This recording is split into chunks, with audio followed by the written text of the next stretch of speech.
All right, welcome to Amber Book, 40 Minutes of Competence.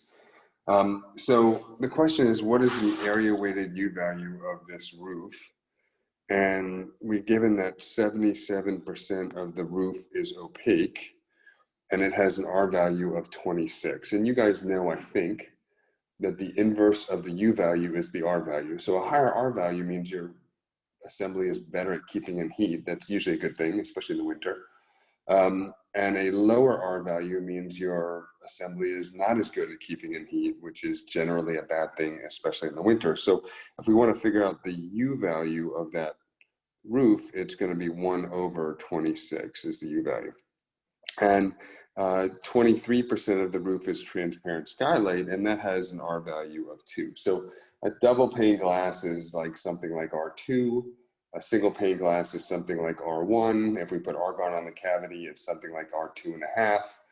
Triple pane glass, it has all the vacuum seals and the thermal breaks and is really well done, might have an R value of 5, 6, 7, or 8, something like that, depending on whether you count the frame or not, and depending on how well the window is made.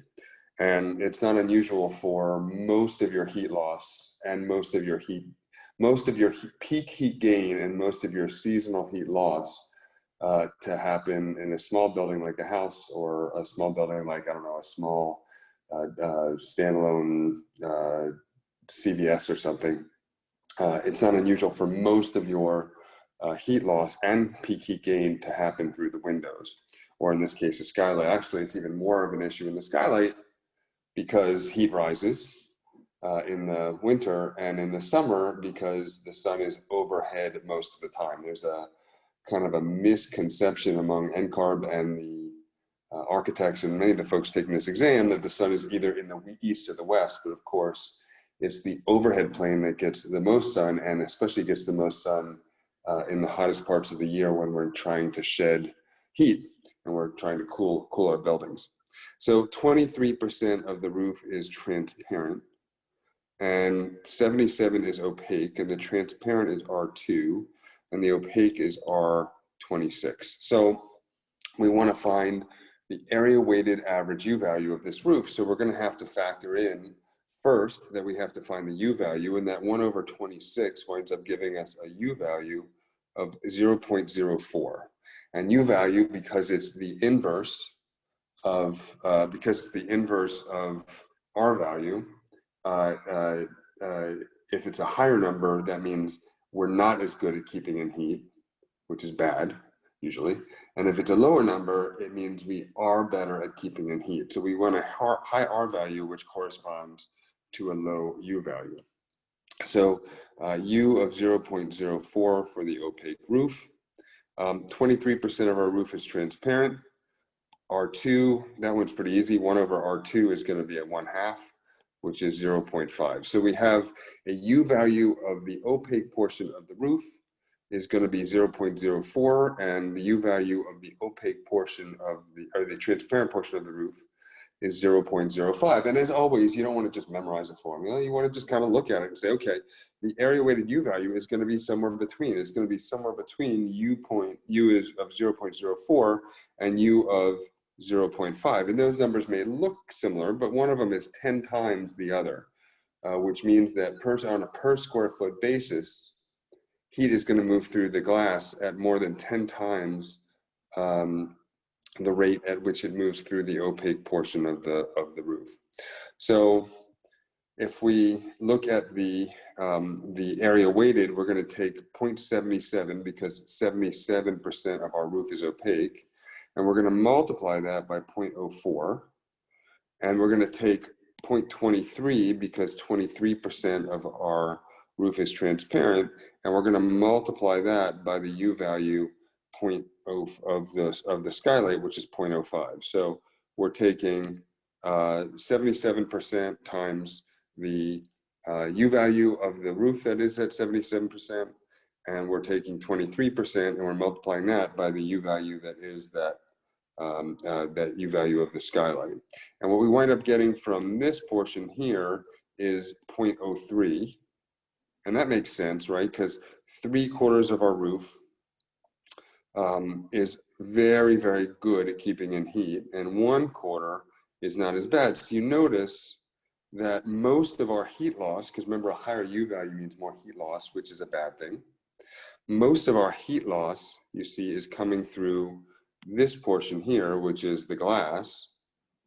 And by most, I mean 4 times even though the glass is only about 1/4 of the surface area, the glass represents about 4 times the heat loss, which is not unusual.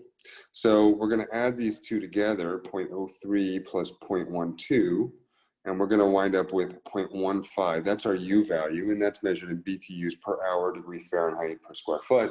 For those of you who are into units, that will make you feel comfortable. For those of you who are not, that will confuse you. You can ignore it. So that just gives us a composite number for the whole roof.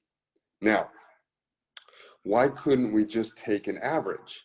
In other words, why do we have to multiply use the 0.77 and the 0.23? Why can't we just average this and this? In other words, just average the U value of that and that.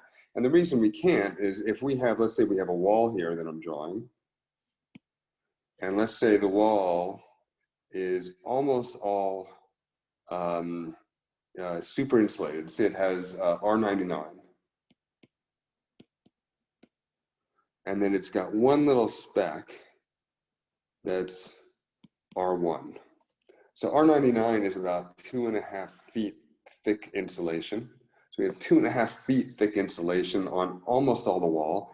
And then we have R1 is like glass, single pane glass. So we have this tiny speck, this little kind of Coke bottle size speck of glass, and that's R1. Well, if we take the average of those two, it's going to be an average of R50. Now, I propose to you that if we took another equally sized wall, and instead we had R1 over almost the entire thing, and we had a little speck of 2.5 feet of insulation that was R99, that average would also be the average of 99 plus 1 divided by 2, which would give us an average of 50. Well, there's no way that if we have a wall that's almost all 2.5 feet of insulation, and we have a wall that's an equally sized wall that's almost all, or even any size wall, because R value is more like, it's like your miles per gallon in your car. So it's a measure of efficiency, and it's kind of neutral as to how big your surface area is. We haven't gotten to that part yet. And so we have R50 in both cases as the average, but that's meaningless because we know that this wall must be very different in its thermal profile than this wall. So that's why we don't do it. Now, that 0.15 is the answer, but you might have done it a different way, which seems like it would give you this right answer. We know that 0.15 kind of makes sense because it's somewhere between this one and this one. So we would expect the average, the area weighted average, to be somewhere between the one extreme and the other. And 0.15 is somewhere between 0.04 and 0.5. So that kind of makes sense. But if we do it a different way, if we say, okay, the R value of this opaque wall, and some of you guys may have done it this way, the R value of this opaque wall is R26. So we're going to take that, we're going to find the area weighted R value first, and then take the inverse of that to get the U value. Let me see that last part again. In this example here, we figured out the U value of both portions of the wall, and then we area weighted the U value. In this, the way I'm about to do it now, we're going to do something that would seem like it would give you the same answer. We're going to take the area weighted R value, and then we're going to take the inverse of that later. So 0.77 times 26, so 77% of the wall has an R value of 26, and 23% of the wall has an R value of 2, which 23% has an R value of 2. And so then this portion here is going to represent R20, and this portion, which is of course all this area, and this portion here, which is this skylight, is going to add on 0.5. And as you might expect, if we're looking at the composite R value, we would expect that if most of the roof is opaque and that roof has a much higher R value, that would contribute more of the total R value. So most of it comes from that, and then we're going to add in this. Then we get a composite R value. We get a composite R value of 20.5. 20.5, and that's in hours degree Fahrenheit square foot per BTU. So 20.5, does that even make sense? Well, if this is R26 and this is R2, that kind of makes sense. It should be somewhere between. The problem with then just saying, okay, then the composite, and this is a composite R value, the area weighted R value, but the problem with this is if we take 1 over 20.5, we don't wind up, well, even before we get to that, if we took our U value, that we figured out, our area weighted U value, which is 0.15, and we took the inverse of that, you would think we would get this 20.5, the area weighted R value. A 1 over 0.15 is actually those 7 and 7, which is also between R26 and R2, but that's 7, and this is 20.5 if we do the R value first. So that's why you can't do it. And if you see, we take this, we take the inverse of that R value that we got by area weighting the R value first, we get 0.049, which again kind of makes sense. It's somewhere between 0.04 and 0.5, but it's not what we got when we went the other direction. It's one of those mathematical things that you would think it wouldn't matter which order you do it, but it does. Now, which one should you do? Generally, most building scientists, for reasons we're about to get into, if we're talking about heat loss, we're talking our heat gain through conduction, we're looking at the area weighted average U value. So you're going to take the U value first, usually. If it's asking for the R value, I suppose you would do the R value first.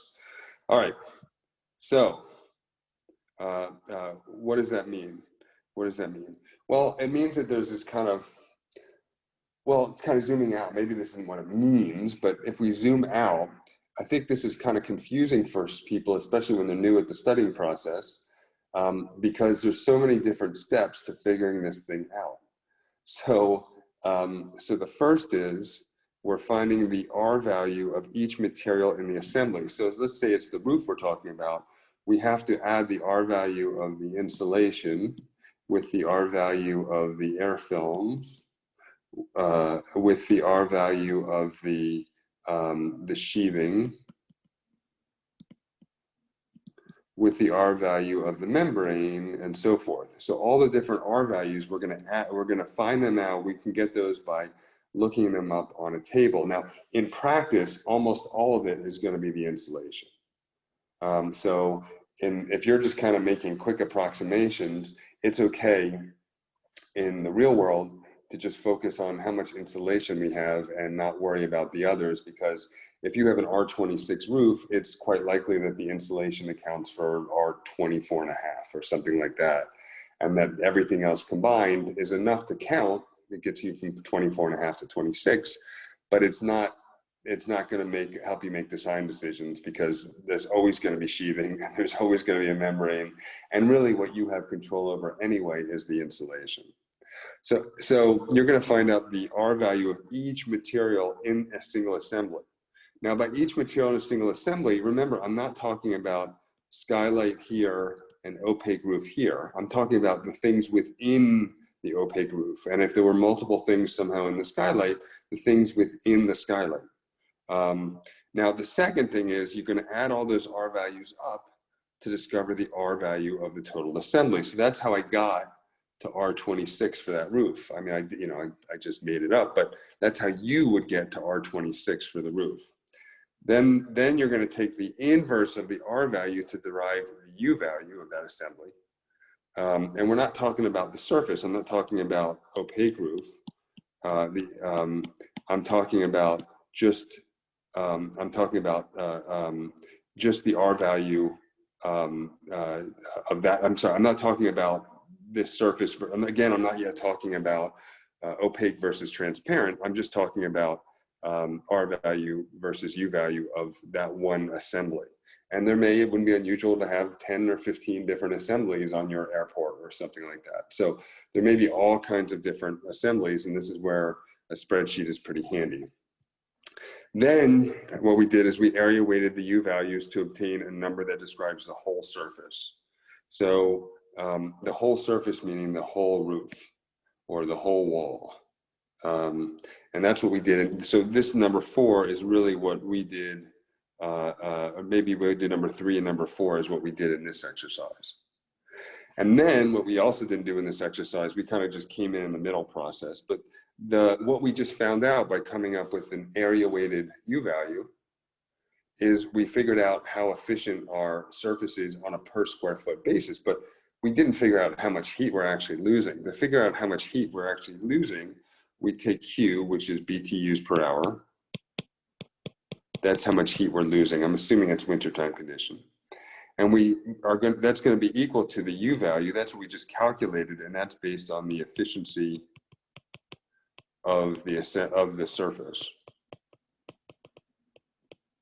But the efficiency of the surface doesn't tell us the whole story about how many BTUs per hour we're losing, any more than the efficiency of your car tells the whole story about how much gas you use this month. If you're figuring out how much gas you use this month, you have to figure out how many miles you drove and the efficiency of the car and whether they were city or highway miles, right? So there's multiple things that go into it, and that's what's going to happen here. We're going to multiply the efficiency of the surface at, well, really this is the efficiency of the surface at losing heat. So it's really kind of a measure of the inefficiency of the surface at keeping in heat is the U value. And we're going to multiply it by the area of the surface. So how many square feet are in this surface after we've taken the area weighted U value. And then we're going to multiply that by the delta T, which is the difference in temperature in degrees Fahrenheit between inside and outside. Because if it's 0 degrees outside and 70 inside, you're going to be losing a lot more heat per hour than if it's 69 degrees outside and 70 degrees inside. I think you can kind of visualize that. All right. So for next week, and you'll note that we're meeting now at 6 p.m. on Thursdays. For next week, you're going to want to take a screenshot of this or a phone photo of this.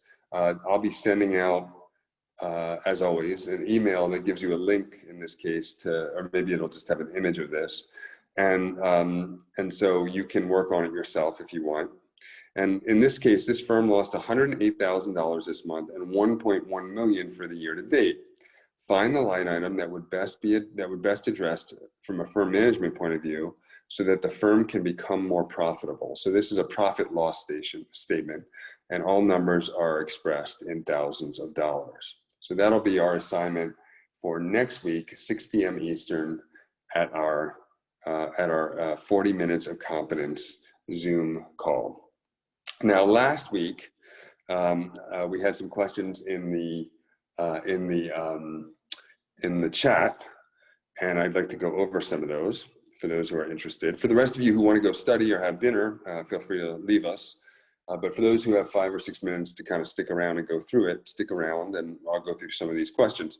I believe that the ARE candidates that have English as a second language struggle with the testing. I'm down for an English course for architects by you any day.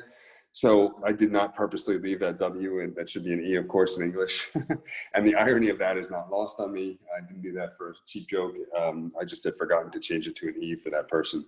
Obviously, it's a typing error, not an English error.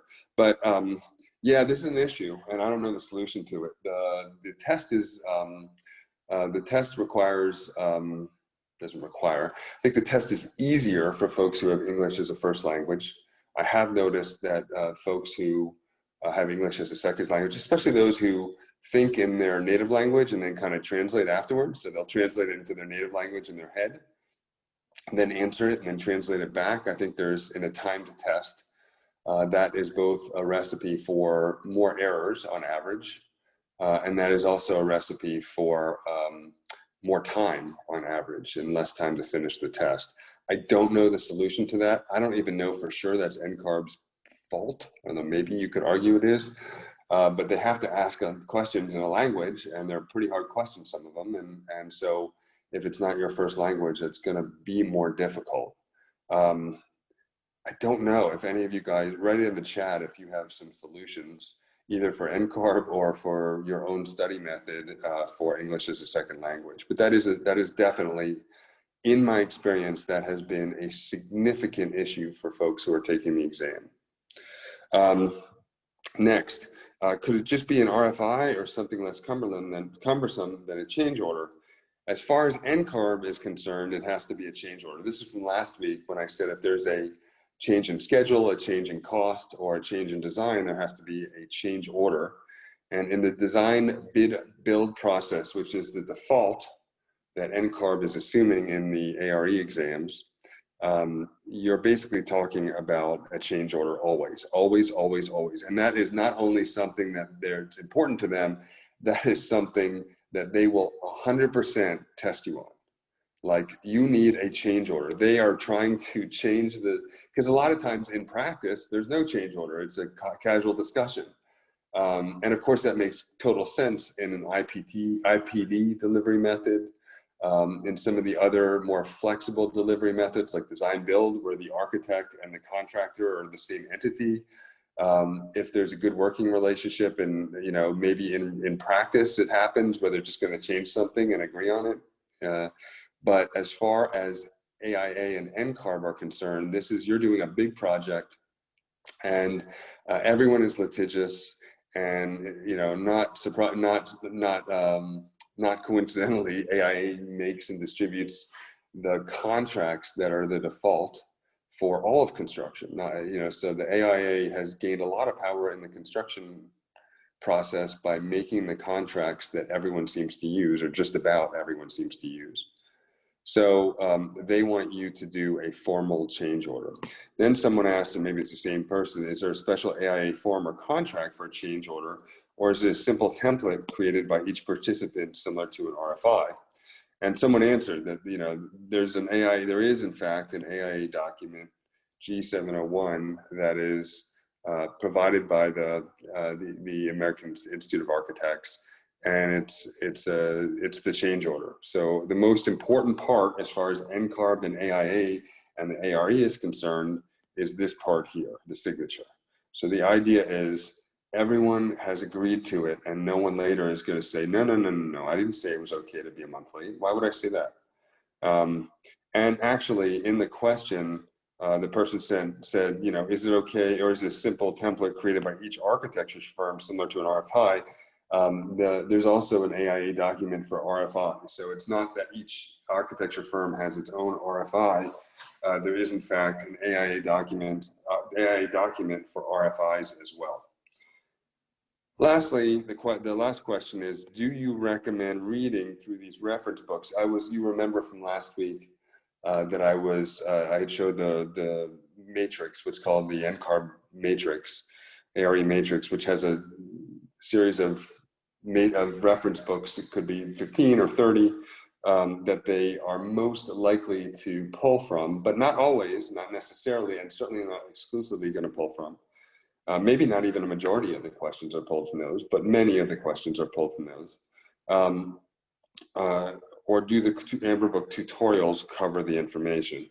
The Amber Book tutorials cover the information. I can't stress this enough. This is not me just promoting. I have done the work of finding the important stuff for you. And so it's not that I don't recommend reading the reference books. Many of them are quite good. And for about 1 in 6 of us, in my experience, you really like reading and learning, and you don't mind stretching this process out. And for you 1 in 6, yes, I recommend reading through those reference books. But most people, in my experience, they want to read later, but they want to get licensed now and kind of continue their learning as they go. And so they would rather get licensed in 4 months and read for 4 years afterward than read for 4.4 years and then get licensed. And for those, the Amber Book is enough, not for everyone, but for most people, the Amber Book is enough to take the exams. Is it enough to pass all the exams the first time for everybody? No, of course not. But it's enough for most people to pass most of the exams the first time, I believe, in my experience.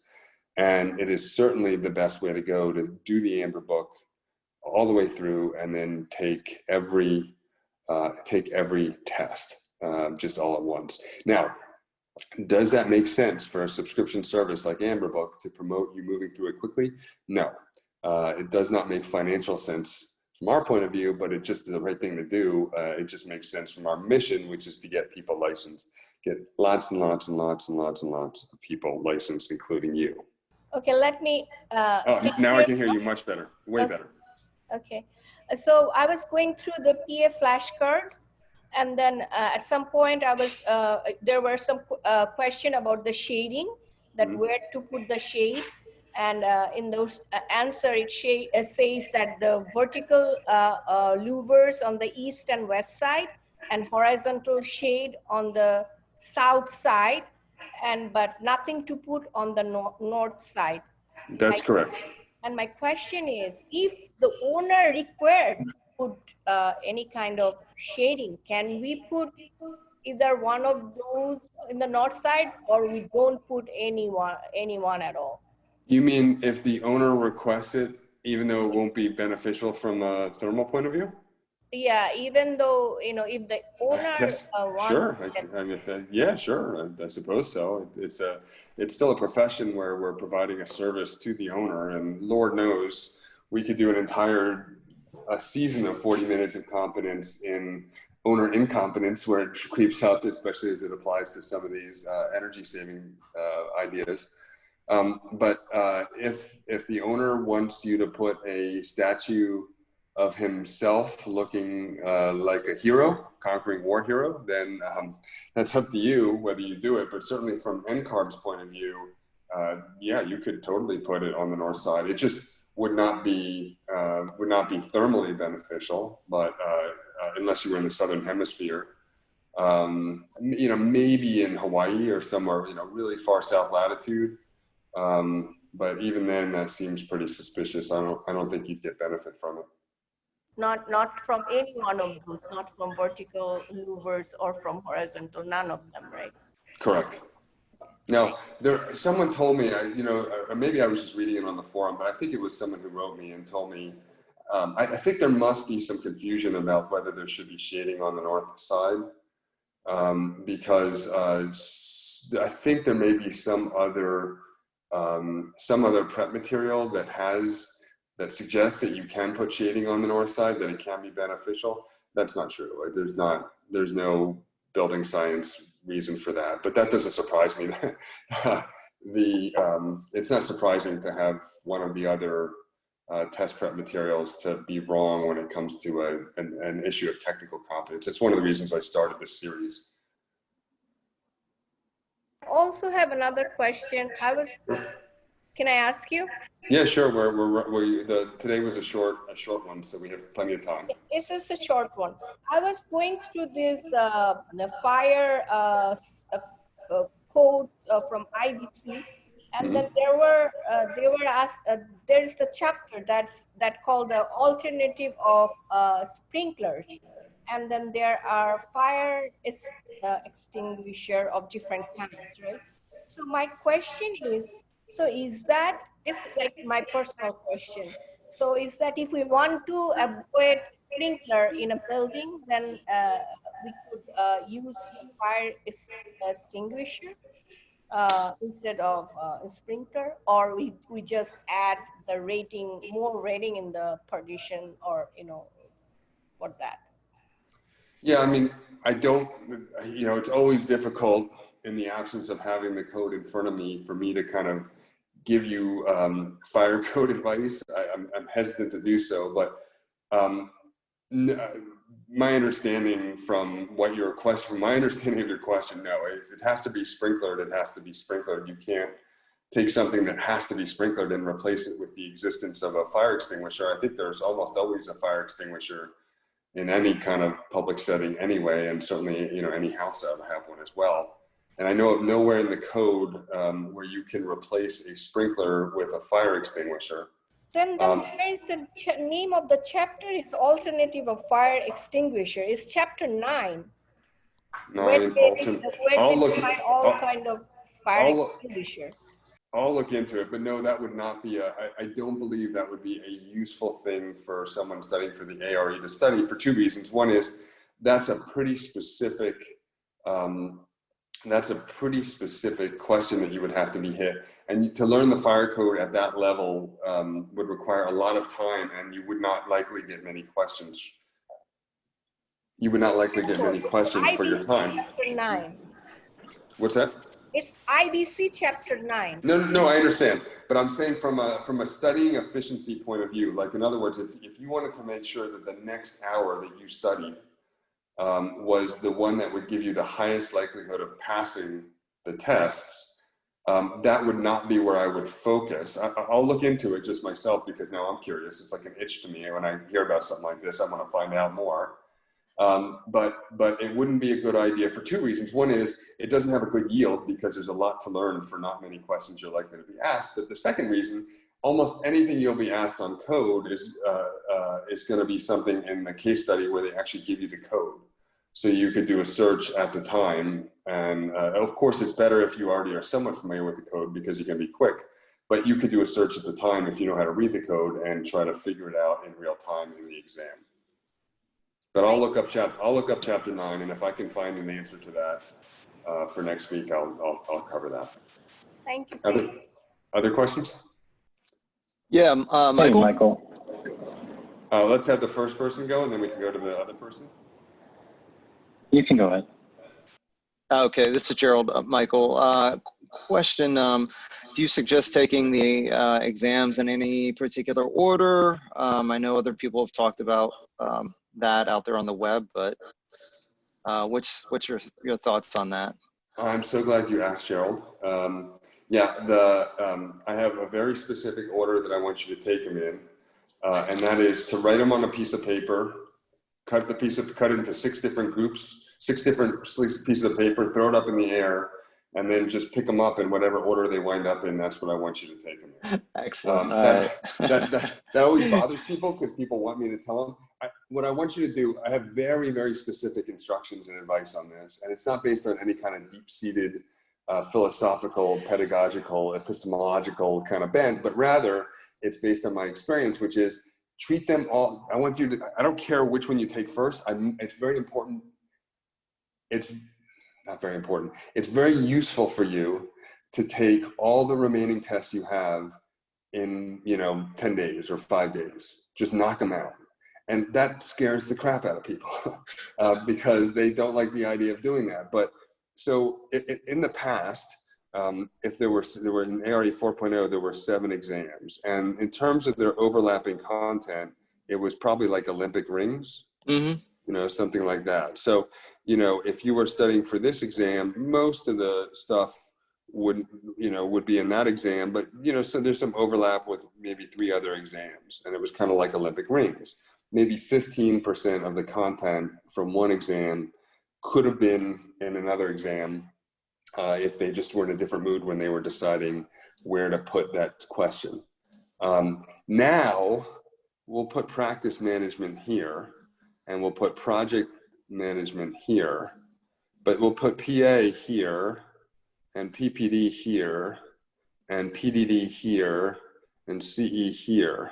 So there's so much more overlap in the Venn diagram that to study all of this and then study all of that again because you forgot it, and study all of it again because you forgot it again, it is insane. And anybody who tells you otherwise either is trying to get you to keep with their program for more months, or more likely has not taken the ARE 5.0 exam, or is just not really confident and they're letting that bleed into their decision-making process, or is so afraid of a fail, which is not a big deal at all, is so afraid of a fail that they want to study 2 or 3 times as much. But if you do it my way, on average, in my opinion, based on the 10,200 or so people who have taken this course, and not all of them have gotten back to me, but thousands have, or at least 1,000. And based on my own experience being the first person in the country who passed all these exams, the method of studying for one exam, taking that exam, then studying for another exam for 4 months and taking that exam, and then 4 months and an exam, that method will, on average, require twice as much studying, total hours, and 4 times as many months to licensure. So what I've been jumping up and down preaching is that you study everything at once, and obviously I'm partial to one particular study material. You study everything at once, and then you go and you schedule, you take all 6 exams. In fact, I would do it in the reverse order. I would schedule all 6 exams for 1 week or 2 weeks, a 2-week window for, 10 weeks out or 12 weeks out or 15 weeks out, depending on how busy you are with your life. And then I would just start studying. Or if you don't trust me, start studying for a couple of weeks and then put in your calendar in 2 weeks to schedule all your exams, all your remaining exams at once. And so what I want you to do, and what I've been trying to get this community to think about, and it's been a ridiculously difficult uphill slog, but what I've been trying to get people to think about is to try to treat this not as 6 exams, but try to treat it as one big exam that you take over 6 days, just like, a lot of the other professional exams. And so study for all of it and take all of it. Because what NCARB did, and many of you guys know this, but for those who don't, they used to have an exam for each kind of major class in college. So you had your structures exam. And this is until 2017, right? So you had your structures exam, and then you had your building systems exam, and then you had your materials and methods of construction exam, and then you had your pro practice exam, and so forth, right? But what NCARB did is in 5.0 is they said, well, instead of doing it like that, we're going to say, okay, you have your early design exam, which covers structures and pro practice and materials and methods of construction and building systems and site and code. And then we're going to do it again for kind of a design development stage. And we're going to do it again for a, kind of a CD stage. And we're going to do it again for a construction administration stage and so forth. And so what they wound up with, which each exam has structures and building systems and materials and methods and pro practice and codes and site. And so to know exactly where one begins and it ends and the next one begins is insane, because nobody knows that. Not even NCARB knows that. They kind of do it as they do it as they see it. Sometimes it's obvious, but there seems to be, if it's site related, it's usually in PA. If it's detail related, it's usually in PDD. It's not like they're identical exams, but the content they cover, even if you assume that where one begins and one ends, it does not make sense to me to study columns as it applies to early design, take that test, and then 6 months later, study columns as it applies to middle design, take that test, and then 6 months later, remind yourself of all the basics from early design and all the intermediate stuff from middle design. Somehow remind yourself of all that, or hope you still remember it a year and a half from now, and you know how to figure out the slenderness ratio and how that relates to buckling and whether you can go on and on, right? And then take the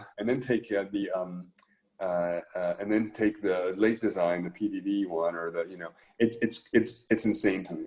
It's insane to me how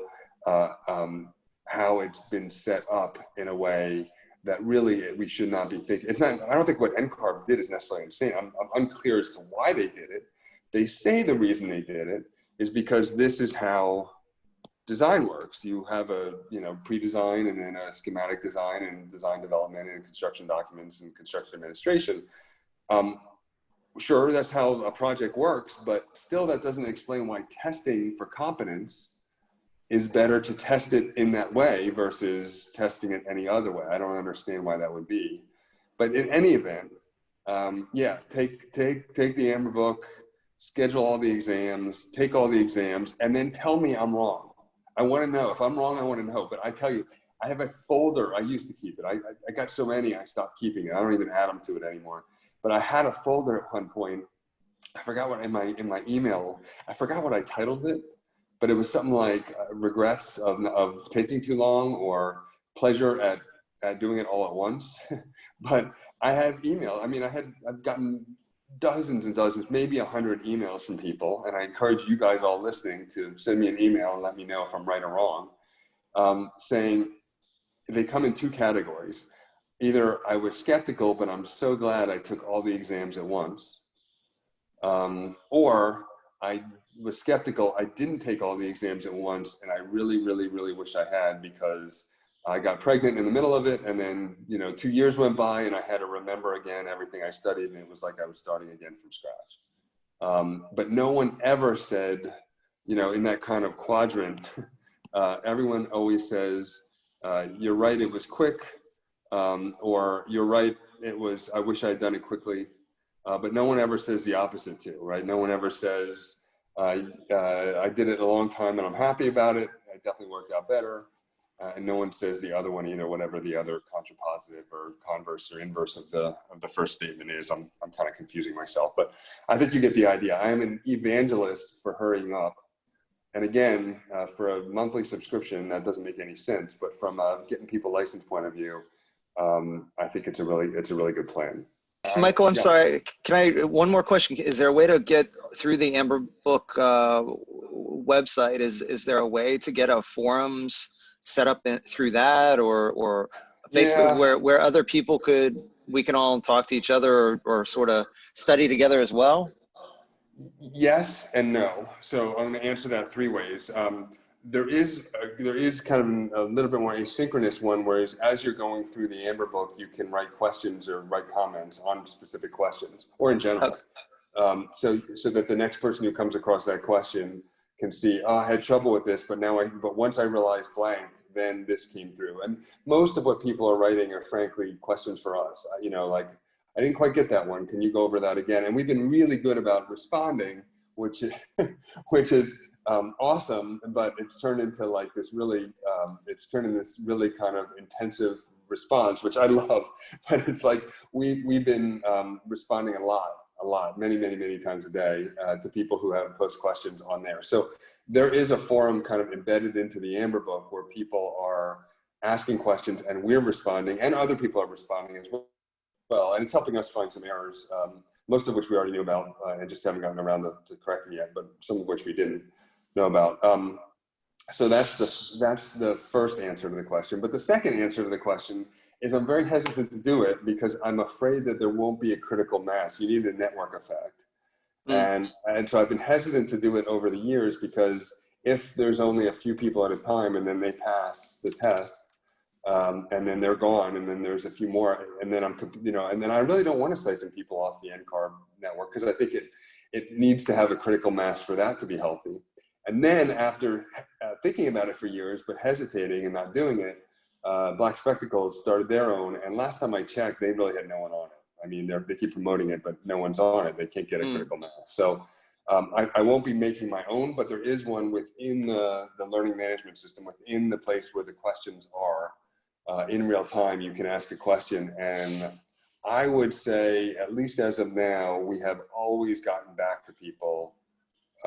It sometimes takes a week, just because we're sorting through them, but I would say almost always we get back to people fairly quickly. If we're not, let me know and I'll stop making that claim, but I think we're getting back to them pretty quickly. All right, well, thank you guys. It's been great as always. I always enjoy. Michael, yeah. I'm sorry, this is Gio. Do you have time for one more question? Sure, I got time. I was wondering, I took PPD and PA once, failed them both.